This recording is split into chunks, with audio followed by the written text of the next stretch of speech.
Perkenalkan, nama saya Komauti Kristiano Tony dengan NIM 2311233029. Perkenalkan, nama saya Imadi Utama, NIM saya 231523031. Perkenalkan, nama saya Putu Inandaya dengan NIM 23152230035. Perkenalkan, nama saya Iwayan Tejariana Diperdana dengan NIM 2316-2239. Perkenalkan, nama saya Imade Ahmad Saputra dengan NIM 2315223041. Kami dari kelompok 3 akan mempresentasikan materi semikonduktor, di mana materi tersebut akan menjelaskan pengertian semikonduktor, sifat-sifat semikonduktor dan tipe semikonduktor, komponen elektronik semikonduktor, kelebihan dan kekurangan semikonduktor, dan perkembangan teknologi semikonduktor masa depan. Pengertian semikonduktor. Semikonduktor adalah elemen dasar komponen aktif dalam elektronika. Semikonduktor disebut juga sebagai bahan setengah pengantar listrik atau bukan konduktor murni. Kemampuan pengantar listrik semikonduktor berada di antara konduktor dan isolator. Bahan semikonduktor memiliki pengaruh yang sangat besar terhadap perkembangan teknologi elektronika. Semikonduktor dapat mengantarkan listrik jika diberikan arus listrik tertentu. Bahan-bahan yang sering digunakan untuk bahan dasar komponen elektronika diantaranya yaitu silikon, selenium, germanium, dan metal oksidas. Untuk memproses bahan-bahan tersebut menjadi komponen elektronika, maka perlu dilakukan proses doping. Doping yaitu proses untuk menambahkan ketidakmurnian atau impurity pada semikonduktor intrinsik sehingga dapat merubah sifat-sifat atau karakteristik kelistrikannya. Beberapa yang digunakan untuk menambahkan ketidakmurniannya semikonduktor antara lain adalah arsenik, indium, dan antiumi. Bahan-bahan tersebut sering disebut dengan dopan, sedangkan semikonduktor yang telah mulai proses doping disebut dengan semikonduktor ekstrinsik.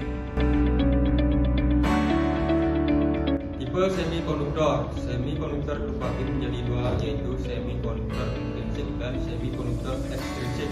Di mana semikonduktor ekstrinsik terbagi lagi menjadi dua, yaitu semikonduktor tipe N dan semikonduktor tipe P. Semikonduktor tipe N dan semikonduktor tipe B tersebut merupakan semikonduktor yang telah melalui proses doping yang siap menjadi komponen elektronika. A. Semikonduktor intrinsik. Semikonduktor intrinsik adalah semikonduktor murni karena belum diberikan pengotoran sehingga jumlah hole dan elektron bebasnya sama, tentunya uranium dan silikon.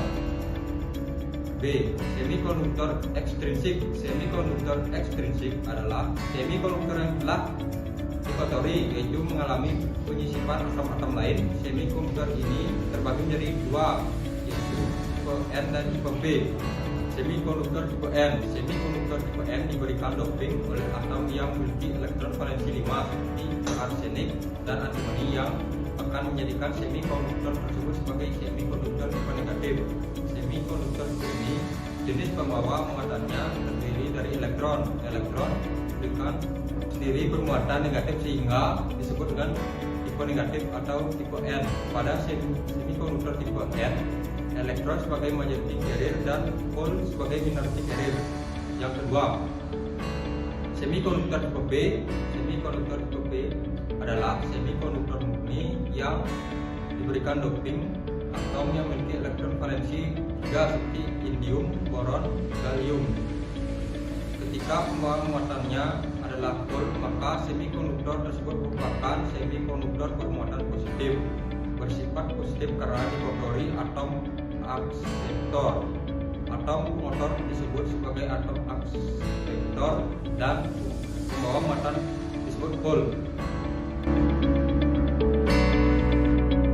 Komponen elektronik semikonduktor dibagi menjadi 4. Yang pertama ada 1. Dioda. Dioda adalah komponen elektronika aktif yang terbuat dari bahan semikonduktor dan mempunyai fungsi untuk mengantarkan arus listrik ke satu arah, tetapi menghambat arus listrik dari arah sebaliknya. Jenis dioda antara lain yaitu dioda Activated, dioda Zener, dioda Schottky, dan LED atau Light Emitting Diode. Yang kedua ada transistor. Komponen ini ditemukan pertama kali pada tahun 1947 oleh Bell Laboratory. Berterima kasihlah kepada 3 orang ilmuwan hebat, yaitu William Shockley, John Barton, dan Walter Brattain.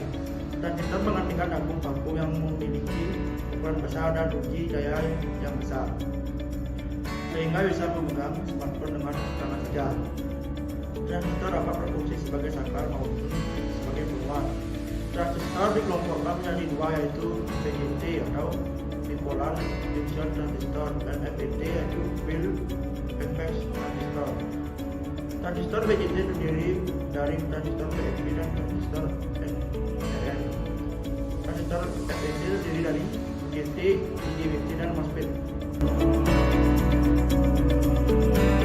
Kelebihan dan kekurangan dari semikonduktor. Yang pertama, untuk kelebihannya adalah karena perangkat semikonduktor tidak memiliki filamen, maka tidak diperlukan daya untuk memanaskannya yang menyebabkan emisi elektron. Yang kedua, transistor tidak memiliki filamen sehingga tidak memerlukan daya untuk menghasilkan emisi elektron. Yang ketiga, karena tidak diperlukannya pemanasan, perangkat semikonduktor akan segera beroperasi setelah sirkuit dihidupkan. Yang keempat, semikonduktor tidak memiliki komponen mekanis sehingga tidak menghasilkan degung atau suara saat digunakan. Yang kelima, semikonduktor memiliki tegangan operasional yang rendah dibandingkan tabung vakum. Yang keenam, karena ukurannya yang kecil, rangkaian yang melibatkannya perangkat semikonduktor sangat kompak. 7. Perangkat semikonduktor tahan guncangan. Yang ke-8, semikonduktor harganya lebih murah. Yang ke-9, masa pakai bahan semikonduktor hampir tidak terbatas.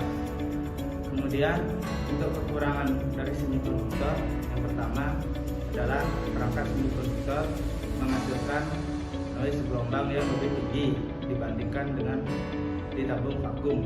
Yang kedua, semikonduktor memiliki kemampuan daya yang rendah. Yang ketiga, dalam rentang frekuensi tinggi, transistor memiliki responden yang teduh. Adapun perkembangan teknologi semikonduktor masa depan. Chip semikonduktor terbaru saat ini menggunakan teknologi yang disebut nanoteknologi, yaitu teknologi untuk membuat struktur mikrokosmis pada ukuran berskala nanometer. Teknologi ini dapat meningkatkan produksi perangkat semikonduktor dengan ukuran yang lebih ringkas, dengan kapasitas dan performa yang lebih tinggi. Konten ini telah tayang di Compassiana dengan judul dalam sebuah penelitian yang dipublikasikan di jurnal Nature pada tahun 2020. Para peneliti mengembangkan chip semikonduktor berbasis nanoteknologi yang memiliki kecepatan proses 10 kali lebih cepat dari chip semikonduktor konvensional. Chip semikonduktor berbasis teknologi ini juga memiliki potensi untuk mengurangi konsumsi energi dan dapat memperpanjang masa pakai baterai pada perangkat elektronik. Teknologi semikonduktor merupakan perangkat yang sangat penting dalam perkembangan teknologi modern saat ini. Dari telepon genggam hingga kendaraan besar, perangkat semikonduktor telah membentuk dasar perangkat elektronik. Dengan terus berkembangnya teknologi perangkat semikonduktor, kehidupan modern menjadi lebih mudah dan efisien. Oleh karena itu, perangkat semikonduktor memiliki peran krusial dalam perkembangan teknologi modern dan terus memberikan manfaat yang signifikan bagi kehidupan manusia. Sekian yang dapat kami sampaikan. Terima kasih. Om Shanti Shanti Shanti Om.